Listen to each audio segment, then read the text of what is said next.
Okay, so when you hear Saturday Night Fever, what's the first thing that pops into your head? It's the white suit, right? The disco ball, John Travolta's iconic point to the sky, the Bee Gees. But what if I told you that all of that is just window dressing? The real story here isn't about the dance floor.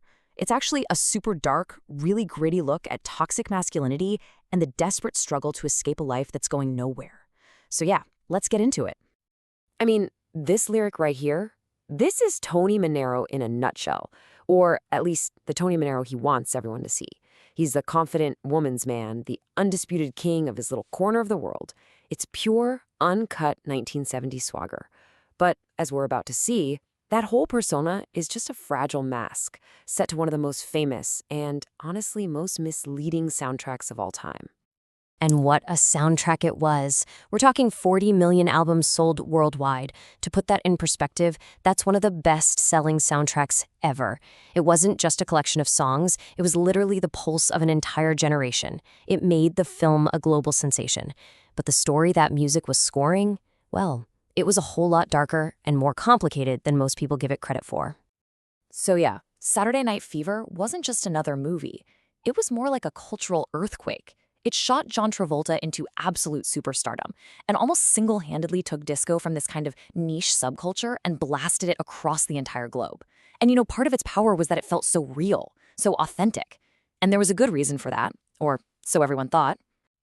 See, the movie's claim to authenticity came from its source. It was based on its article from New York Magazine called Tribal Rights of the New Saturday Night, and it was presented as this raw, boots-on-the-ground piece of journalism about these working-class kids in Brooklyn who basically lived and died for their one night of freedom at the disco. And here is the big twist. Are you ready for this? 20 years after the fact, the author, Nick Cohn, admitted he just made it all up. The whole thing. He was new to the city, he didn't get the disco scene at all, so he just invented the characters and the story from scratch. But what's so wild is that this piece of fiction, pretending to be fact, it's the perfect metaphor for the movie's main theme, the constant battle between a shiny illusion and a much, much harsher reality. And that's where we need to pivot. Let's step away from the flashing lights of the disco for a minute and look at the grim, everyday world of our main guy, 19-year-old Tony Manero. Because for him, the 6 days between Saturdays were nothing short of a prison. To really get Tony, you have to get his world. And his world is a trap. He's stuck in Dayridge, Brooklyn. He's stuck at a dead-end job in a paint store. He's stuck living at home with a family that's just toxic. His dad is out of work and constantly puts him down, and his mom basically worships his older brother, who's a priest. Even his friends, his crew, they're all going absolutely nowhere. There's no ambition, no plan, no way out. And this contrast defines his whole life, because right across the Verrazano Narrows Bridge, you can see it, Manhattan. And to Tony, it's not just another borough, it's the promised land. It represents everything his world in Bay Ridge is not: opportunity, class, a future. So he's constantly caught in this tug of war between the reality of his trap and the dream of his escape. But for one night a week, none of that stuff matters. On Saturday night, when he steps into the 2001 Odyssey disco, Tony Manero transforms. The kid from the paint store just vanishes. And in his place, you get a king, a god on the dance floor. It is the only place in his entire life where he has control, where he gets respect, where he feels like he's somebody. But off the dance floor, his relationships are a total mess, especially with women. The movie really dives into what psychologists call the Madonna whore complex. For Tony, women only exist in two boxes. You've got Annette, the neighborhood girl who absolutely adores him, but because she's available, he treats her with total contempt. And then there's Stephanie. She's a dancer, she's sophisticated, and she seems to be from that other world, from Manhattan. He puts her way up on a pedestal, seeing her as his golden ticket out of his life. But Stephanie is the one person who isn't impressed. She holds up a mirror to Tony's face, and this line, this is the moment his entire fantasy just shatters. She sees right through the swagger, right through the fancy dance moves, and she tells him exactly what he is. A cliché, a nobody going nowhere. And it's a brutal, devastating blow to his ego, but it's probably the first dose of truth he's gotten in years. Okay, now we're going to move into the film's climax, and this is where everything completely falls apart. On the night of the big dance contest, the music finally stops, and the brutal reality that Tony's been trying to outdance all this time, well, it catches up to him in the most horrific way you can imagine. The irony here is just absolutely chilling. So Tony and Stephanie, they do this beautiful dance to the Bee Gees' More Than a Woman. They win the contest. It's like a fairy tale moment.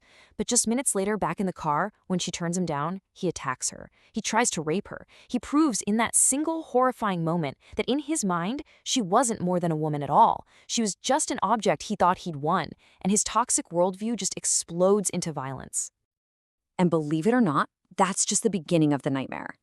This one night becomes this terrifying chain reaction of tragedy.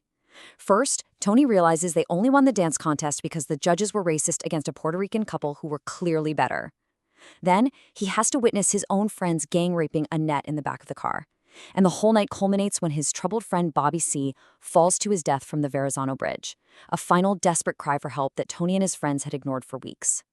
In just a few hours, every single pillar of his world, his glory, his idea of romance, his friendships, it all just crumbles into dust.